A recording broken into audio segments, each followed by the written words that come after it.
Hello, everyone, and welcome to the Babies in Common show. I'm Jeanette. And I'm Melissa. Welcome, listeners. Please note that any information shared during the show is not to be taken as medical advice. Please consult your own care providers for questions about you or your baby's health and visit babiesincommon.com/disclaimer to read more.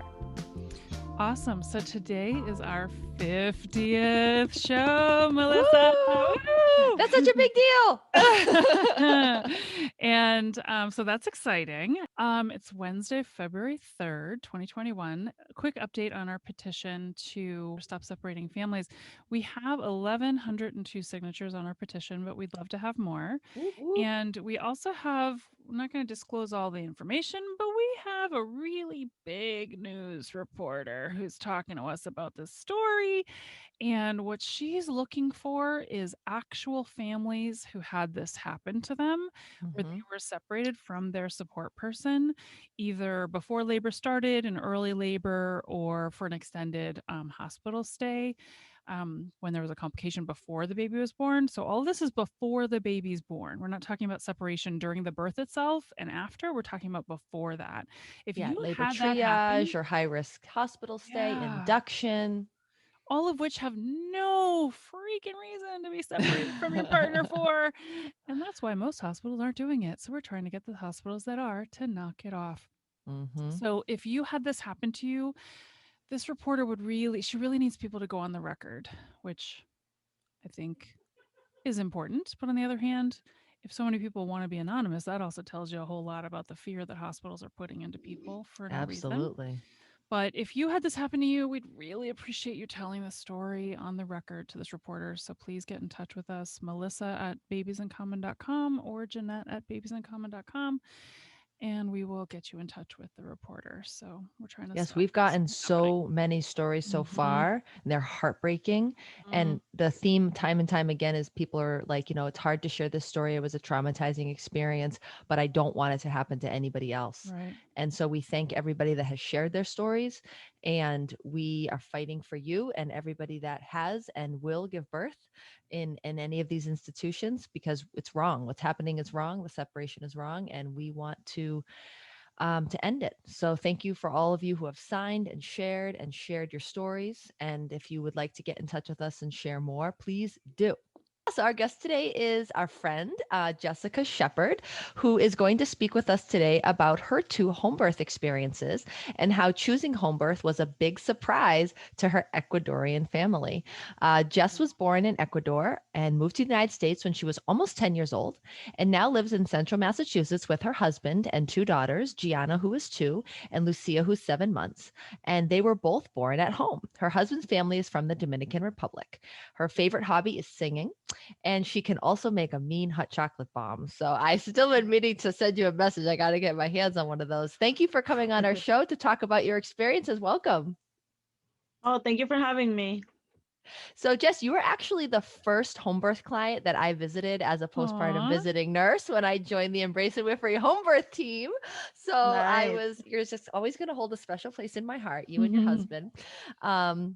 And even though you don't live on that 3rd floor triple decker anymore in Worcester, because I know you just bought a new house. Congratulations. Yeah, Every time I drive by it, I think of you guys. So I think I'm not alone in the home birth world. I know there are a lot of midwives out there that are like, I did a birth there. I just saw a meme about that. Yeah. Oh, that's awesome. I'm like the same way. We're like driving down, I'm like, down that street, I did a birth there. So I'm so glad we've been able to stay in touch through social media, especially during this like crazy pandemic time, because it was about almost 8 months since you had your second daughter, which is when we met. So again, thank you for coming on our show, and you and Yomar will always hold a special place in my heart. Oh, thank you. Thank you. So you have 2 girls. They were both planned home births, and many people don't discover home birth until after they've had at least one baby. But and a lot of people do it because they had a traumatic hospital birth, right? Truth be told. Which is sad, but it's true. Yeah.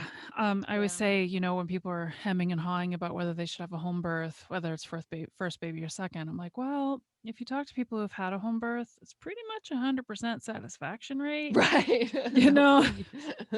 Very rarely is it regretted.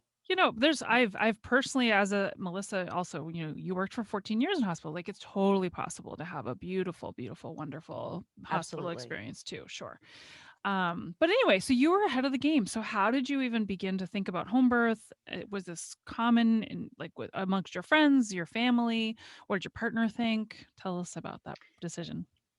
So I was going to the hospital. I was getting checked, but for a very, very long time, I've just not liked hospitals very much. I would go whenever I needed to visit somebody, whenever I wanted to be seen.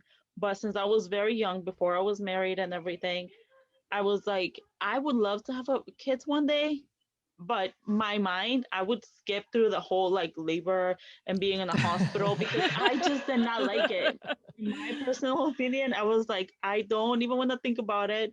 I know it's something that I thought like is what everybody does. You just go to the hospital, Mhm. you give birth, and you're not, you don't like it, but it is what it is. You're gonna have to do it. So I kind of made my peace with that. And my husband, so all the credit goes to Yomar, my husband. Oh. I remember to this day, he was like, "Oh, what do you think about a home birth?" And I didn't answer him right away. I just stopped and I thought about it. And I'm like, wait a second, like being at home, giving birth at home, staying home, resting in my bed. But to me, when I thought about like, oh, wait, I can get in my bed Yeah. and like I won't have strangers around me, I just looked at him and I was like, I would love that. Those were the words that came out of my mouth. I'm like, I would love Aw. that. Wow. Yes. And then he's like, okay. So then we started researching.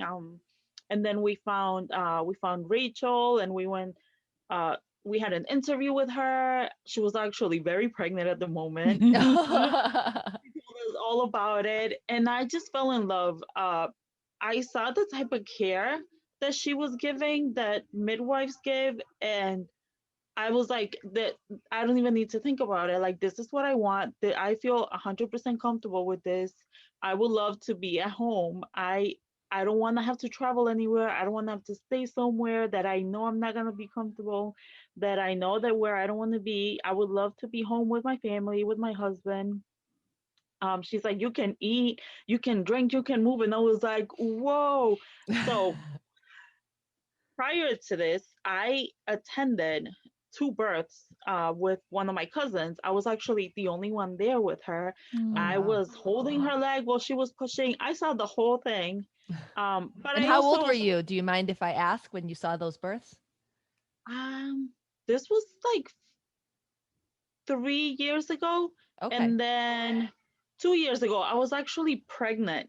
Mm. Got it. All right. Yes, I was actually like full on pregnant. So when the doctors walked in, when we were checking her in, they would look at her and look at me, and they were like, "Wait, wait, who's giving birth?" And I'm like, I was like, I'm gonna be at home, and you can check her in. Yes. So I actually experienced from the beginning, from like prenatal visits to postpartum and everything, and I saw the care that she was receiving, and sadly, it wasn't the best. UMass is a teaching hospital, and she was constantly being checked. That she was almost like at the end, it was like forced to get her water, um, you Mm. know, broken and everything, and I just felt like she didn't have a voice. Mm. Mm. She didn't speak English. I Oh, was her translator, oh. which is another reason why I was there. And Do they just offer another translator? Because they're supposed to offer a professional translator and not rely on family members. so she had two births. I was there the whole time. One of them, she had somebody that translated. And once they realized that I was there, that was it. It was like I was the translator. Ah, Wow. And yeah, that's that's so that's pretty against much. her rights as a patient. Yep. Some people feel more comfortable with a family member, which is totally fine.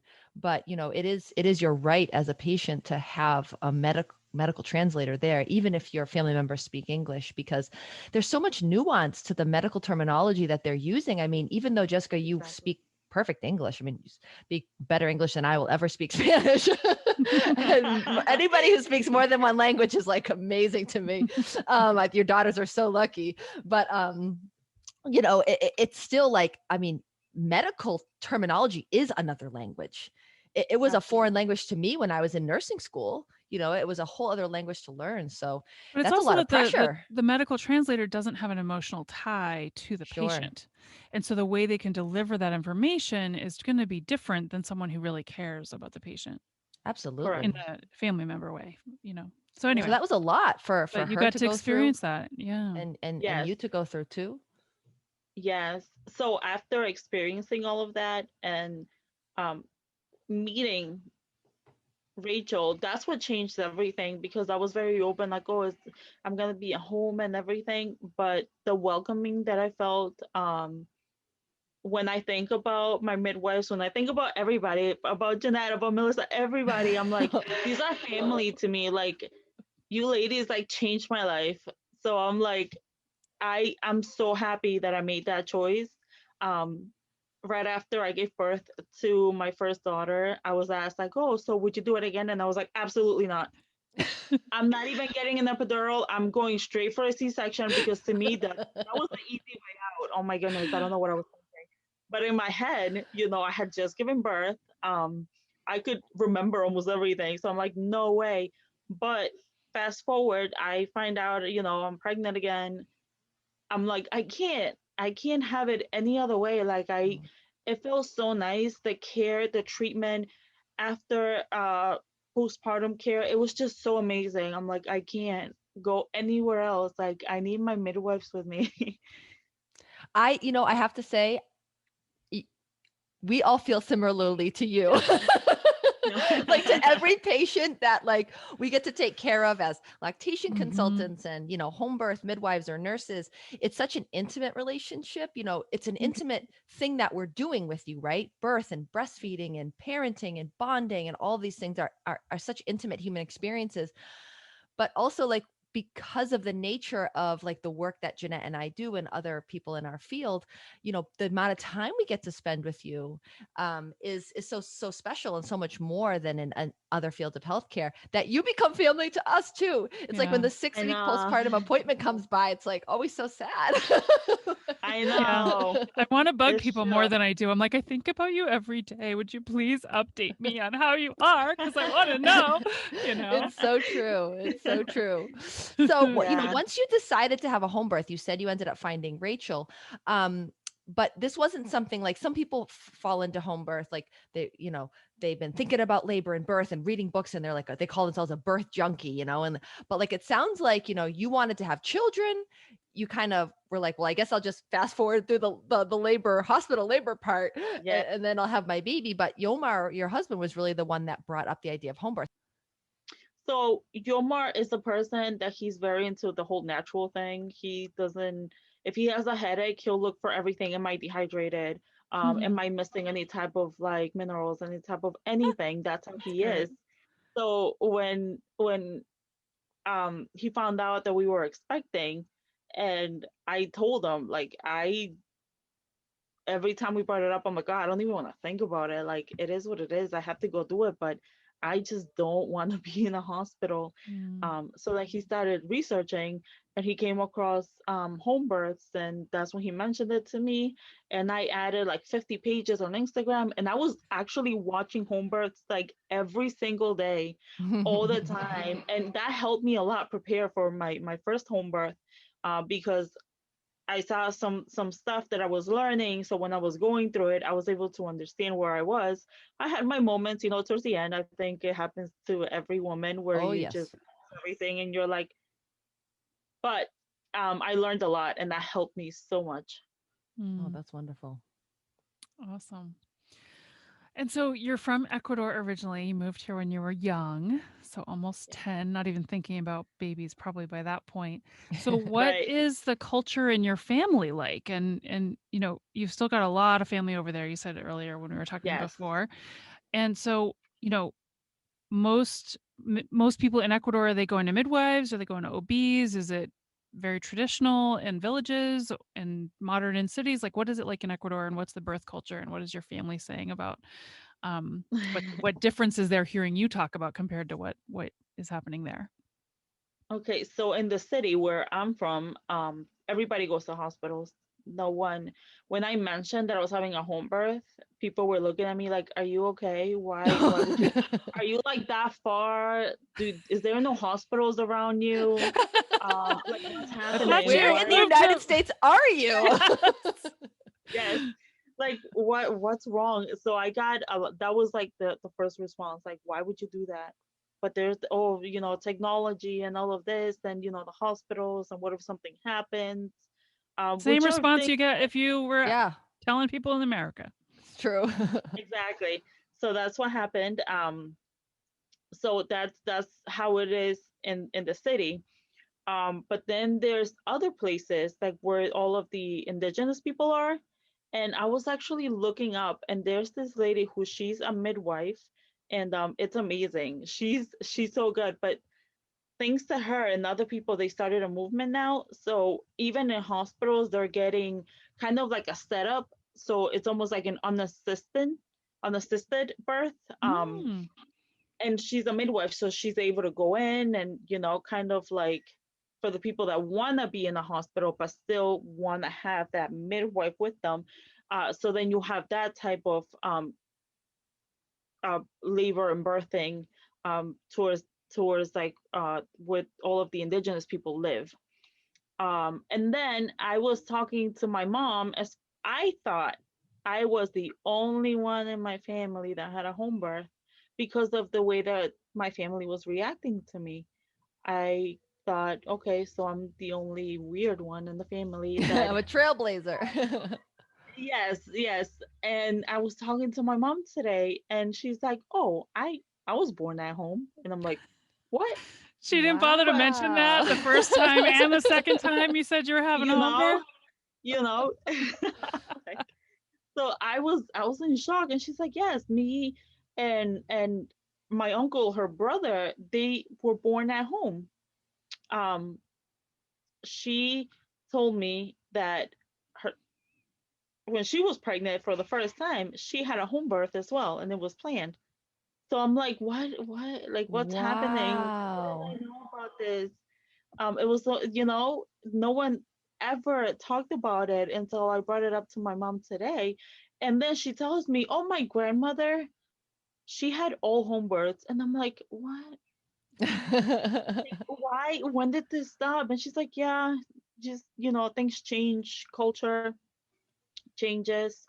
Um, so everybody just gives birth at hospitals. I'm the only kind of I'm the weird one that just kind of took a different route and had a home birth, but everybody else is still very kind of like grounded on the, Wow. you get pregnant, you go to a hospital, you have your baby, and then that's about it. My cousin actually recently had a baby. She was told that her baby was too big, and they were planning a cesarean Mm. So they're pulling the without. same tricks in Ecuador that they do here. Yes, ma'am, but she actually went into labor. I think she ended up having a C-section just because, when somebody puts that in you, like, listen, you might have complications. People think, oh, this is the safest way. This is Yeah. what's safe for my baby. So she ended up having the C-section. I asked, as soon as I found out that she was pregnant, I told my mom, like, does she want to have a home birth? Because that would be awesome. Like, I can talk to her, I can like fill her in, but it's it's she decided to go, to the hospital. Well, the fear is very real Yeah. and the allure Very. of technology. And, it's crazy how in just one generation in Ecuador, it sounds like things can change so rapidly. I mean, people don't realize that Absolutely. it was only 1970 when electronic fetal monitoring came into the United States. Hmm. That is not that long ago, although my son will tell me, being born in 1983, that the 80s were the olden days. So he might disagree, Well, but it I wasn't that I long had the ago. unfortunate thing happen to me about 5 years ago that all of my very favorite bands are now played on the classic rock station. Yes, Oh, that is Wow. oh, heartbreaking. kills you.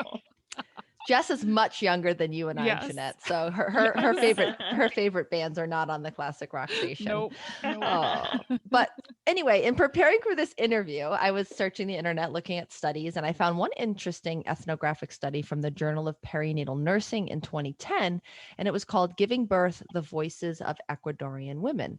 And the author interviewed 32 women who had recently given birth, and I'm going to pronounce this incorrectly, so you'll have to correct me, Jessica. Um, Guayaquil, Ecuador. Does that sound Guayaquil. okay? Thank you. Guayaquil, Ecuador. And of course, this study only involves 32 women, and we have to be careful not to stereotype because certainly this study does not speak for every birth giver in Ecuador. But nonetheless, it was still a really interesting read and to read the interviewees' experiences. One of the overarching themes of how many women describe their motivation to get through labor was what the author describes as enduring birth to obtain the gift. Mm. And that's in quotes. And that kind of sounds like a little bit what you were saying, right? Like, well, labor is just something I have to get through in order to get the gift of the baby. But it's Right. not something that I'm excited about or planning for in any way. And that's not necessarily an uncommon attitude here in the States either. And so some supportive themes included as far as like their experiences with giving birth. Some supporting themes included caring for self and accessing prenatal care in order to have a healthy newborn. Again, another universal feeling Mhm. amongst parents, like bettering yourself, being healthy, getting care for the good of your baby. Another one they said was relying on God to ensure a positive maternal and newborn outcome and valuing of motherhood. But one thing that stuck out to me was, and this was a quote, Mm. submission of self to healthcare providers because of fear, pain, and lack of education. The focus was on well-being of the child rather than on the quality of the birth experience. And, Mm. that was that definitely sounds a little bit similar to what you're describing when you told people in your family, I'm planning a home birth. They're like, what? They don't have hospitals in the States? Like, what happens if there's an emergency? And, Mm. so worlds away, women all over the world in societies that have been, quote, healthcare has been modernized and the field of obstetrics has kind of seeped into that culture, really starts to, even in a generation, Mhm. turn that focus away from the birth experience of the mother and mothering the mother, and which is seen in a lot of traditional approaches to motherhood and parenting and birth giving, to this idea of it's all about a living mother and baby, and just the end result, and knowing using that of support is technology. important for sure, Yeah, as yeah. always. Yeah. So it sounds like, yeah, well, obviously a living Yeah. mother and baby is important, The but answer to that that's is like, duh, but the yeah, experience does matter too. it's just Yes. frustrating because like It that should, affects you. yeah, so um it sounds like in your family, you had a lot of those similar attitudes. It sounds like that's pretty similar to a lot of the attitudes we have here in the States. What about Yomar's family? It sounded like he was the one that brought up the idea of home birth. Was his family more knowledgeable about that? Were they, no, you're shaking your head. Tell me more. No. No. So from both sides, the responses that I got were mainly from my immediate family. Um, like my mom, when I had my first home birth and then I got pregnant again, and I told her within like the same day that I told her the news, her first response was, "Oh, but you're going to the hospital this time, right?" And I was like, "No, it worked out fine." It's like when you try something and it's so good, you're not gonna try anything else. I'm like, no, everything worked out. Um, so I'm just gonna do this. And then from Yomar's side of the family, um, I didn't. It was I didn't get anything. It wasn't positive or negative. Hmm. Uh, I had one of his cousins to be like a little bit more interested in everything and asked a lot of questions, and one that was kind of like curious about it, but that's as far as I got. The Is people that that were Do you think that's because, and so this is my ignorance speaking. So is there anything cultural about that they thought, well, it's your birth, we shouldn't talk about it? Or is that just personality wise, his family is like, we leave Jessica alone with whatever she decides. We don't need to talk to her about it? I think it's more of a cultural thing because it was the responses were similar from my family in Ecuador and or from Ecuador and then my his family from Dominican Republic. So you Mm. have two different countries Hmm. and two different families kind of like giving the same response. The only people that were very involved was my younger sister. She was asking a lot of questions, and she told me I still remember she was like, you're a person that like you know what you're doing. You don't just like oh whatever. You must have researched this, and if this is what you want, then this is what you should do. And I got full support from her. That's Um, awesome. yes, I think you met her, Katsy. She actually lives with me now. She's been awesome. She's been Yes, I amazing. did. Yes, on my way up those 3 flights of stairs. So what about, was it your Oh my cousin goodness. whose births you had gone to? Yes, What about her? she What does she actually think of this? she told me that she thinks that I am like the strongest woman that's Hmm. ever lived, that she respects me and she looks up to me because she knows what it's like to Hmm. give birth. And she, for her first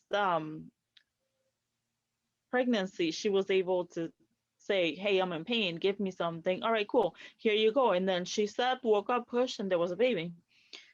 Unfortunately, after she had the baby, she couldn't even stay up long enough to like hold the baby and have that Mm, connection because she was just like so sleepy, so like drowsy out of it that she actually slept for like 4 hours. She Hmm. woke up and then she was like, oh my goodness, I just had a baby. Let me like, you know, spend some time with my baby. sure. Um, yes. And then the second time it was too fast. They came in and they're like, you know what? You've been stuck at 6 centimeters for too long. We have to break your water. Hmm. Right. Can we break your water? And she was just like, okay. So they went and they broke her water, and within 2 minutes that baby was out. Wow. So she couldn't get any type of like medication or anything. Baby was out. So she knows what that's like. So when I told her, she was like, I could never. I like props to you. You are so strong. This is amazing. You do you. I got a lot of support from her. Um, when she found out that I was having the home birth for both times. People have this idea of, wow, Jessica, you are so brave to do it without pain medication. I could never do that. And part of me is thinking, oh, but if you had only had those tools that Jessica had at home, You it would could have been way too. So different. Yeah. You could yes, totally do Yeah. it. yes, I mean, the it reality was is tough. people of color face more health Mhm. inequities and additional risks when giving birth in this country. Um, you know, Women of color face more maternal and neonatal morbidity and mortality than white Mm. women. And a survey of 2,400 US women found that roughly a fifth of Black and Hispanic mothers said they were treated poorly during their hospital stay because of their race, ethnicity, cultural background, or language. Only a third of Hispanic mothers in that survey found their maternity care provider to be, quote, completely trustworthy. So only a third felt that Wow. they could Wow. completely trust their care Mhm. providers, compared to half of white mothers, which is also pretty telling too, Right. right? Like I just feel like there's a lot of mistrust going on Mm. for good reason. And honestly, like I said, both are grim statistics. So home birth advocates often point to home birth midwifery care as a way to decrease these disparities by being able to give culturally competent, trauma informed, um, equitable, compassionate care. But the majority of people having home births in this country are, of course, white. And there's definitely a major socioeconomic reason for this. But, there's also these cultural attitudes, not only in Ecuador, but in the United States too, against home Mhm. births, against midwives, et cetera, et cetera. So we've talked a little bit about that, as far as your family's attitudes regarding home birth. What about midwives? I'm curious. Um, are about 90% of the women giving birth givers in the United States are attended by OBGYNs in giving birth. Only about 10% by midwives. Most Hospital-based European midwives. countries, hospital-based Yeah. midwives, excuse me, giving birth in Mhm. hospitals. Um, in Europe, it's very different. Midwifery model of care is pretty universal for low risk women. What about in Ecuador? In the city specifically, is it mostly OBGYNs, or in hospital births? Is it midwives? What about the indigenous communities? Is it OBs? Is it midwives? Is it traditional midwives? What do you know about that? So as far as I know, it's all in towards the city. It's all OBGYNs. And then and where the indigenous people live, they just started a movement where they're allowing midwives to attend births, like labor and births, and they're remodeling the rooms. So there's like poles allowing women to be able to be comfortable when they're giving birth, when they're pushing their babies out, because before it was still no, midwives, you had to like go your own way, but now they're being more open-minded and allowing midwives to come into the hospitals and be with their patients, with the women who are giving births, which is Wow. awesome. When I But read it, I not, but was you're saying not in the cities. That's only more in the smaller towns. correct. Yes. But in the So cities, it they're not letting started. midwives yet. No, Wow. no, as far as I know, no, it's all OBGYNs. Which is where, things are coming around here. So, what about the Hispanic community in our area here in central Massachusetts where you live? Is anybody talking about Um, home birth or midwifery, or do they We know you feel don't like speak for every yes, of course. No. What are you person in the hearing Worcester and area. sensing? Yeah. But I know you got friends. You're a young woman. You've got, did you drum up any interest amongst Mm. your group of friends I as far as home did. births? Oh, Woo. interesting. Yes. After and it's unfortunate, but I held back a lot in sharing my Mm. story, my home birth story, because I know that a lot of people kind of think like, oh, she went to a cave somewhere, and there was like, there was a fire somewhere, and then she pushed the baby out. That's the mentality, and those people That don't sounds know. so magical, though. Yeah. Right. Like I wish, you guys didn't call me. But but people don't know how it is, so it's kind of like they take to their own opinions about it. Um, but after I had my first home birth, I spoke out about it, and within like 2 days, I think I must have had like at least two to three of my friends who already had a baby, and they were like, "Oh my goodness, what was it like? Well, like, what did you use? How was it? Was that at home the whole time? Like, did this happen?" And I was constantly like writing paragraphs, and I was like, "Look, this is what Oh. it's like. I highly recommend it because, like, yes, it's hard because you get those contractions and everything, but it's you're at home and you have the a type of support from people that are not your family but become your family, and to me that's like it's life changing. So I was kind of like encouraging a lot of people. Some of them were telling me like, oh, I'm really interested for my next birth, I'm gonna reach out to you so you can connect me with some people. And I was like, of course, you let me know, I know all the right people. um I even opened up about like my breastfeeding struggles with my first and second um daughter, and uh, I think like two or three of them ended up being pregnant again, and I was just waiting. I'm like, oh my goodness, they're gonna reach out to me, they're gonna have home births, and it's gonna be amazing. They didn't. Yeah. Oh. Fortunately, no.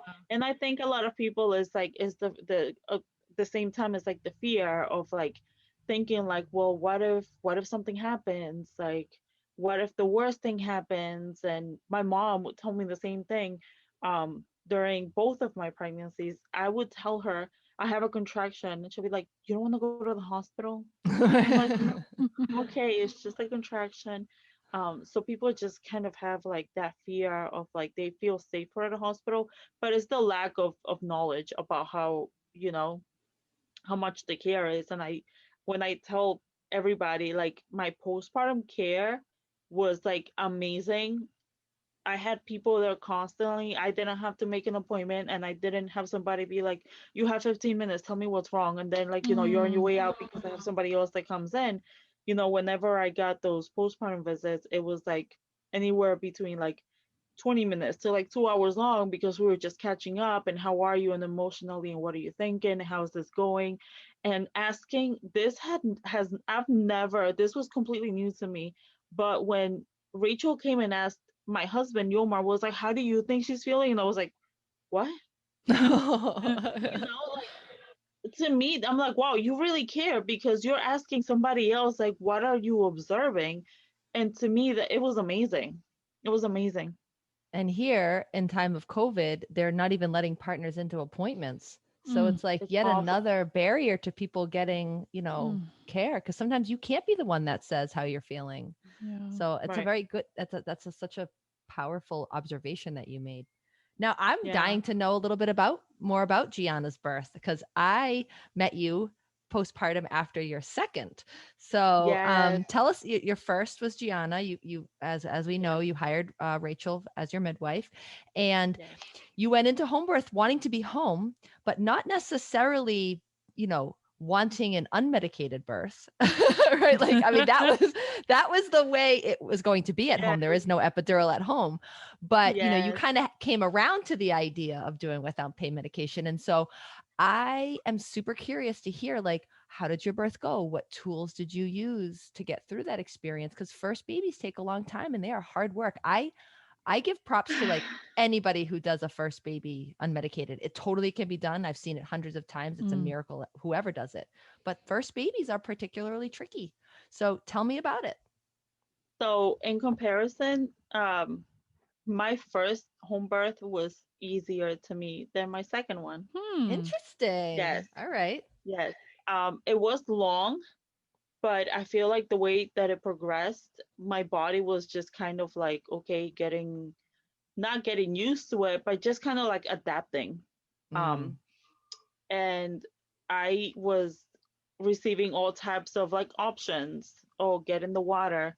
Oh, like just like I remember I must have been like 7 to 8 centimeters and I went into my room and I just had this instant and I started like just like moving from side to side. And in my head I'm like, there's no way that this is helping me. So then Yomar came and he sat next to me and I was like, Yomar, when the next contraction comes, I need you to just like shake me from side to side. Just like move me. So that's what he was doing. And I think that changes everything because the support Mhm. that you have from your partner at when you decide to have a home birth, it is so important because you need that like constant support. You need that constant reminder of like, listen, you can do this. I'm right here. What do you need? And I think that the support that I got from everybody, is what helped me so much get through it. I did get to a point, and from what I hear, everybody goes through it. That you get to a point that you're like, we're getting in the car and we're driving to the hospital, and I'm getting an epidural, and I got to the point that I was like, call them and tell them I'm coming, as if they're gonna be outside, like, okay, come in, like, And Rachel told me, she's like, Jess, I promise you, by the time we get in the car and like try to make it to the hospital, like you're gonna walk into the hospital with a baby in your hands. And I was like, no.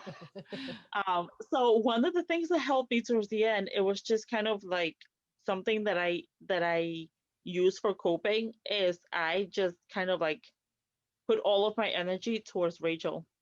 Mm. And I was constantly talking to her, talking to her, talking to her. And I would told her, like, I can't do this. And she's like, yes, you can. And I was like, no, I can't. And she's like, yes, you can. Like, for like an hour and a half to 2 hours straight, like, I would just not stop saying that to her over and over and over again. But she helped me. She helped me a lot because she was constantly like, she didn't leave me alone. Like, all right, you need some time. Like, I Mm. think she understood that, like, I needed that. I Mhm. needed her to just kind of like help me get through it. And that's exactly what she did. She just went with the flow. She must have just like understood, like, all right, this girl just needs me to like repeat myself 50 million times. And that's exactly what I'm gonna do. And that's what she did. And she got me through it. Um, then I remember it was time to push. And I started pushing. And I told you before that I was constantly looking at videos of home births, Mm-hmm. and I came across this one video maybe like a week before I gave birth, and it talked about the ring of fire, and Mm-hmm. I was like, oh, okay. I remember pushing, and I remember feeling what they described, and all I could remember was like, you're so much closer. And I found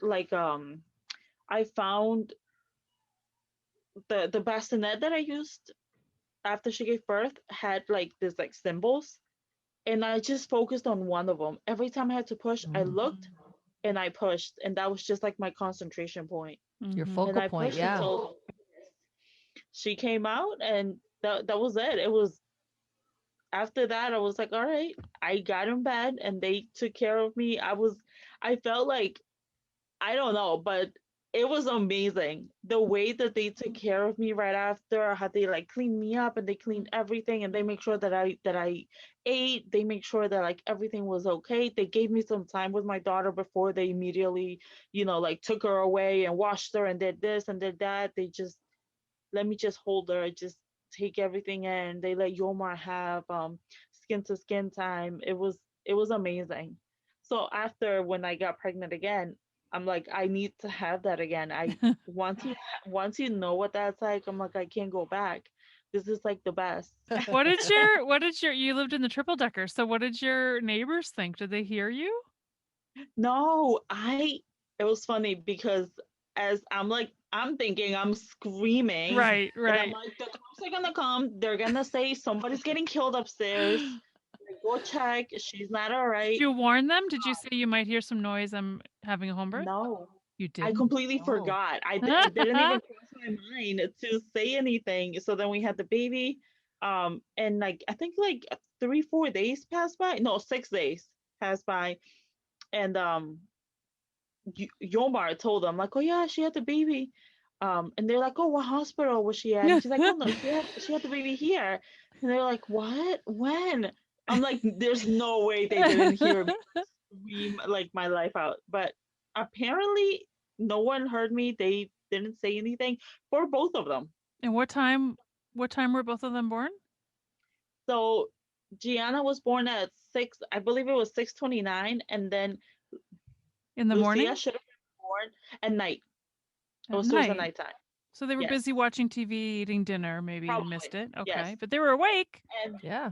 right, right. I don't.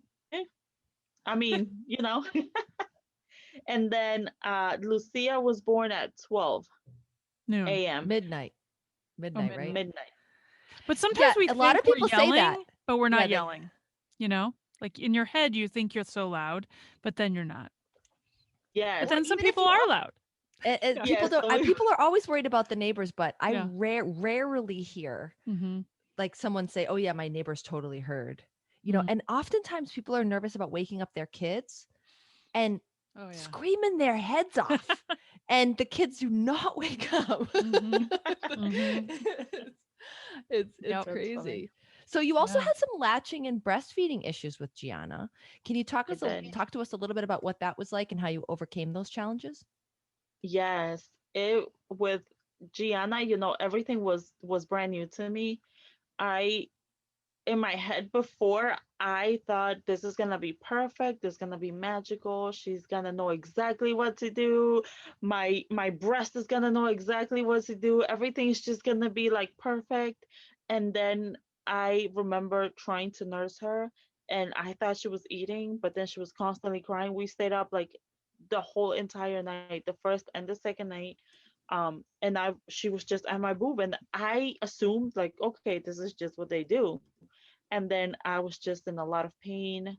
I had some cracking, some bleeding, and then I just started crying. I told my husband, go get some formula because this is just not gonna work. And he was supportive. He get the formula, but he told me, talk to Rachel, reach out, see what she says, see how she can help. So she came and she tried helping, um, and I was still just not having any luck. And then we were worried about there being lip tie, tongue tie, or something like that. And then she recommended Jeanette, and I reached out to Jeanette. She came over, and she helped out so much because she taught me how to heal my nipples, and it was like a process that lasted like a day and a half. But I saw that it was working, and I found all this like lotions and creams and the cups and the water and the salt and doing all these other things and the nipple shields. And it was something that I always wanted. I always wanted to have the bonding time, being able to breastfeed. But aside from that, I will never forget. Jeanette must she just knows. She knows everything. But right before she I left, agree. What did I say? What did I do? right before you left, you came up to me and you were like patting me and you said, "Don't like stress over this." You said, this pump, you like give it a name. This is gonna be like your best friend. This is not something that you should do. Like, don't just sit here and pump the whole entire time, Mm, because for an entire day all I did was sit and pump, like the whole day. I only got up to like eat, go to the bathroom, and I was just like attached to the pump because I thought this is how I'm gonna get the milk out, and my daughter's not eating, so I'm just gonna do it. I'm just gonna put up with it. But you gave me that advice and you said, put your favorite show on so when you have to come pump, you look forward to it. And it changed my life. I'm like, okay, what am I gonna watch? So whenever I woke up, I would just pick up, and it helped me so much because I had postpartum anxiety. So mhm. it was just like a lot of emotions going on, a lot of stress with not being able to do what I always wanted to do, and it was being able to breastfeed my daughter. And that just helped out so much, Hmm. so much, Oh, I'm so glad. much. I'm forever grateful for Jeanette. Changed my life. And that pen that you gave Yomar, oh my goodness, love it. What was the pen? Love that pen. I I don't don't know even if she think has one I don't I around. don't I don't have one around. That's so weird. I I don't. don't. It's my pen that has the boob on top. Oh, I love that pen. Yes, I do know that pen. That's true. I need Yeah. to get more of those. It's I've said it 1,000 times before. So much of our work, whether you're a doula or a lactation consultant or a nurse that works with new families, is as much about emotional support and giving Mhm. permission to not get it right the first time. It is hard. Breastfeeding Yeah. is natural, yes, but it doesn't mean it's not a learning curve. It doesn't mean it's not Right. hard. It doesn't mean that there's something wrong with you if you need to ask for help. And in our episode with Professor Amy Brown, we talked about that, right? Like her Yeah. book is entitled um, "The Positive Breastfeeding Book," and what we she talked about, and what I like about that book is she doesn't sugarcoat that, Mhm. making promises that breastfeeding is going to be puppy dogs and rainbows, but Right. she doesn't feel like you have to do that. You can speak real to people, like women can do hard things, people, Mhm. birth givers can do hard things. So yes, sometimes it's hard, but you can do that. So how long did you end up having a nursing relationship with Gianna? She nursed until she was about 10 and a half, 11 months. Oh, that's Uh, awesome. because she got her first tooth around 5 months, and then I was just a chewing toy. She no longer wanted to eat. She Mm. wanted to chomp Mm. down. And I felt like she almost like ripped my nipple in half. I was like, okay, I think we're done. And you got pregnant around that time though with your second, right? Mm. Yes, That does not help with the nipple sensitivity. No, I it I know. doesn't. know. I weaned my Yeah. first and second when I got pregnant Yeah. subsequently. So I don't know when I'm gonna, because I'm not having any more babies. I don't know when Marcy's gonna stop. Maybe she'll nurse till college. Maybe she'll be one of those. But so how was Lucia's birth Maybe. different? You mentioned it was maybe easier if but like your first was easier. So how was hers Yes. harder or different? Tell me more. With so with Lucia, it was easier in the I moved a lot during the my first pregnancy. I barely moved. The last 2 or 3 months, I was on my couch Hmm. all day. I didn't do anything. Mhm. I just like laid. So it made it very long. My first labor was 40 hours, and then the second one I believe was 27 hours. Um, so I walked around a lot and everything, but I forgot, I don't want to say the wrong term. but I think it's a membrane sweep. Mm-hmm. Hmm. Um, so that's what I had done because it was an option. Rachel was like, "This is something that if you're interested," and I was like, "Sign me up! Yes, I want to do it." And it So was she, hot that summer. And Mm. I did a couple appointments with you in that apartment at third floor triple checker. Oof. And I was drenched at the end of those appointments. I will never forget how hot your apartment was. So that must have been yes, miserable, Jessica, to be pregnant. Second baby running after oh your my toddler gosh, in that heat. yes, Oh my God. I can't imagine. yes. So right after Rachel did that for me, everything went so fast. So my I didn't have the same experience of my body kind of like catching up to how everything was progressing.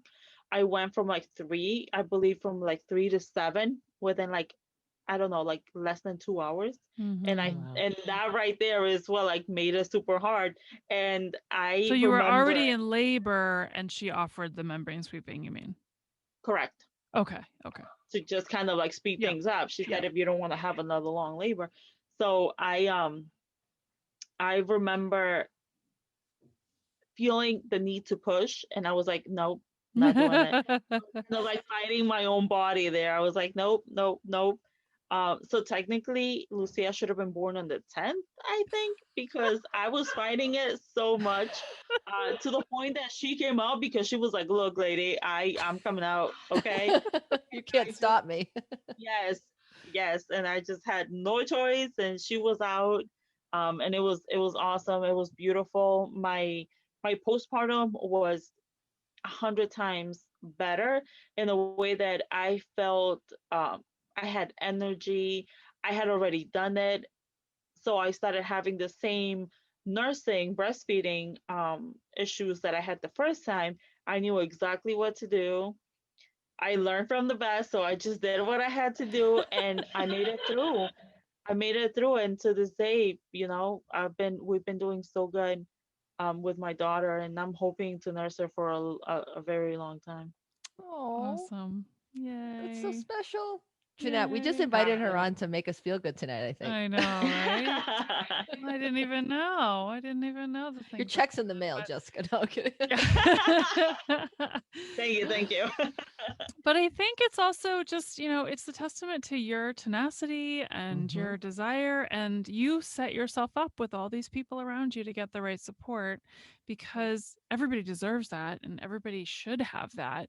But not everybody goes to those steps to make that happen. So kudos to you for Right, making it right. I happen. agree. I agree. I mean, so Yeah. many times I have to really convince people to call a lactation Mm. consultant. People who tell me that their number one goal in life is to breastfeed. I'm like, okay, well then let's get you in touch with the lactation consultant. They're like, oh, I don't really know. And I'm like, what? What? How bad do you want it?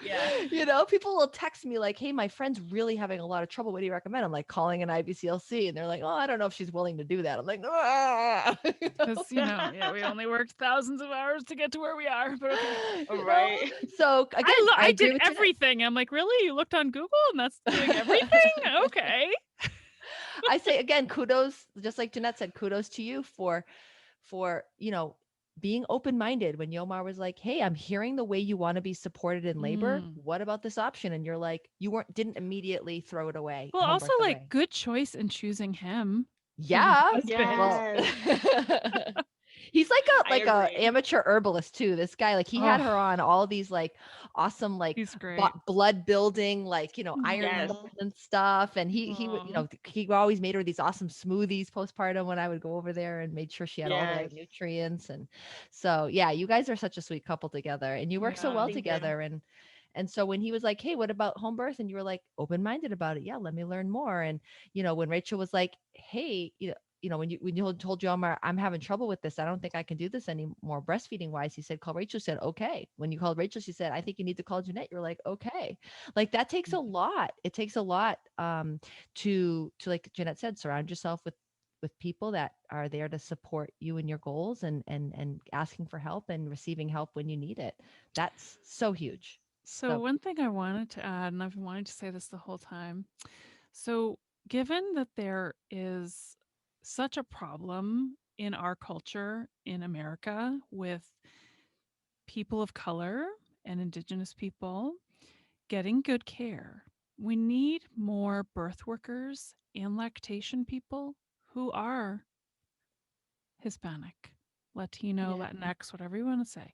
So if you are looking for a career change, you let us know and we will help facilitate that. Absolutely. It's I'm not gonna lie, it's been in the back of my mind And for a there are while, funds. Like Rachel. we would start like a major fundraiser and like figure out how to pay for all your schooling. Like there's funding out Oh my there. goodness. Like it You are shouldn't, needed. we don't want there to be any barriers for people who are people of color and, have various cultural and LGBTQ. Like we need to make more people able to pursue these kinds of careers because it's always really a better idea to have Yes. someone. I mean, it's great for a white person to be culturally competent, quote unquote, but it's so much better to have someone who is from Ecuador or from a Spanish speaking country and culture to take care of you. It would be at least one of your team members. So I agree. Well, thank you. I'll keep that in mind. yes, Definitely do. let us Yeah. know when you're Thank you so ready. much for coming Yes. on our show today, Jess. We are super appreciative of you sharing your Mm, story, and I hope that that you inspire yeah. other people to consider how do they want to be supported in their journey into parenthood and maybe make some similar choices. So, thank you for coming on Yes. the show. Yes. Oh, thank you for having you. me. Oh, we hope you've enjoyed today's show and we hope you'll tune in again, everybody. Remember, Babies in Common is a community for you. We all have babies in Babies in common. common. Coming. Thank you. Thank you.